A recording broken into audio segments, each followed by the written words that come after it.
This is my review of the Flogging album, Within a Mile of Home. It was released in 2004 and produced by Ted Hutt. So this was their first album that I ever got, and I still remember like sitting down listening to it for the first time. So it's an album that has like a lot of nostalgia for me, but it's also never been my favorite album by them. Uh, I definitely remember that like growing up I listened to Swagger and Drunken Lullabies a lot more than this album.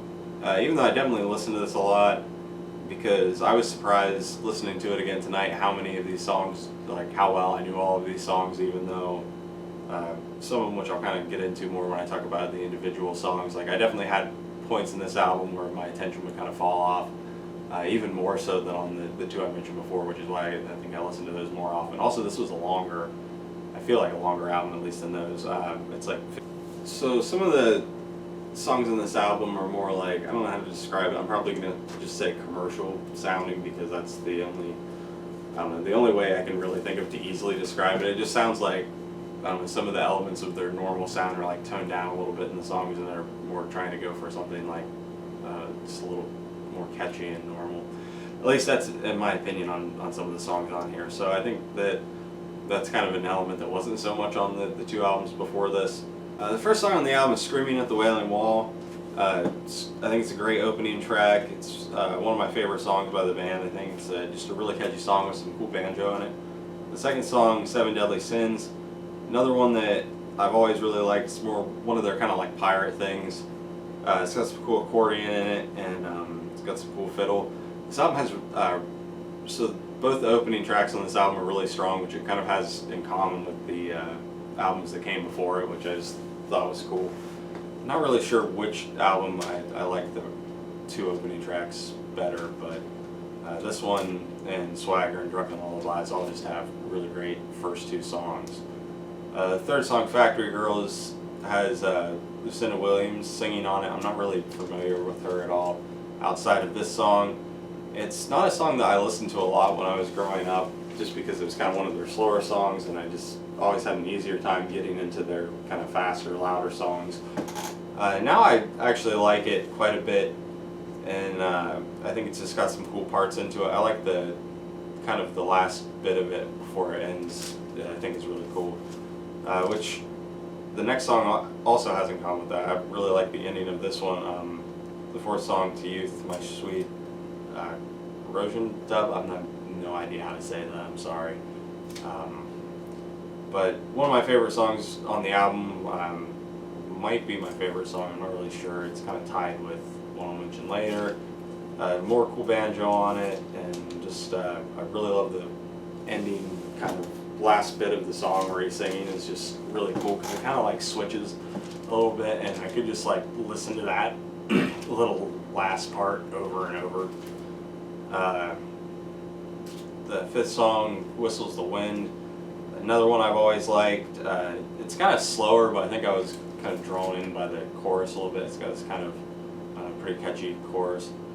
Sixth song, Light of a Fading Star, one of the ones that I feel like, well, I guess, no, I think this is kind of the first one that strikes me as one of the ones that sounds like they were going for maybe a little more of a commercial, for lack of a better word, sound. At least like it's got more guitar in it. It seems like this album has some songs where the guitar is a little, the electric guitar seems a little more toned down than on the last two albums, but it also has songs where, and most of them are the ones that I would label as more commercial sounding, where the electric guitar seems to be more prominent. But anyway, I always liked this one too. The seventh song is the other one that I think might be my favorite on this album, Tobacco Island. Just really, really great song. I love the drum part a lot, really cool. And just, it kind of has this long like instrumental outro bit that's cool. Just a really great song. The eighth track, Wrong Company, kind of a short a cappella thing. I like it. Ninth song, Tomorrow Comes a Day Too Soon. Got a cool kind of accordion intro. Other than that, though, this is one of the songs that I think, to me at least, sounds like it has a little bit more of a commercial sound to it. 10th song, Queen Anne's Revenge. lead vocal from the bass player Nathan Maxwell, and I think he sounds more confident singing on this one than he did on the song on Drunken Lullabies that he sang lead on, and I think that it kind of gives the song like a more heavier sound almost. I've always liked the song, and I think it's a pretty good song. Next, Wanderlust, another one I've always liked. It's got a cool bass part in it. The 12 track's the title track, Within a Mile of Home. This is another one that I'd say I thought has a more kind of commercial sound to it, kind of more prominent guitar. I like the guitar bit in it. But yeah, pretty cool song. Not my favorite title track by the band though.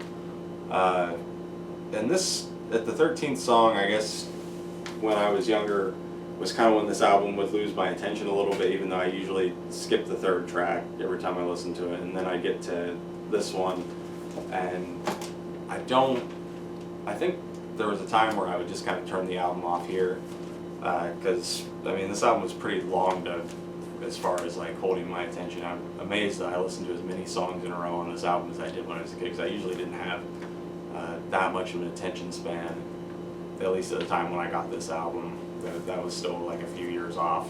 But yeah, so the 13th song, The Spoken Wheel, it has, I have no idea how to say this name, but I'm probably going to butcher it. I think it's Noel O'Donovan on vocals. It's not one that I listened to a lot, but I was surprised how much I remembered it, and I think that I found when I was younger, I probably found the guest singer's voice like a little jarring, but now I like it, and I think it works well for the song, and it kind of like fades into the next song with A Wonder and a Wild Desire, which kind of starts out slow and gets faster. And this one I think I listen to a little bit more often. I feel like these last couple tracks, like I know I would skip them a lot, but sometimes when I felt like listening to the band but didn't feel like listening to some of the other stuff, I would go and listen to at least this one. And the final track, Don't Let Me Die Still Wondering, is another, I think, a good slower closing track for them. It's not one I listened to a lot when I was growing up though, because like I said, it's slower. So yeah, Within a Mile of Home, I think really strong album by them. It's kind of on the longer side, but I don't know, it has a lot of good songs on it. I don't think it's my favorite one exactly, but I think it was a good place to start, so definitely check it out if you're interested in the band.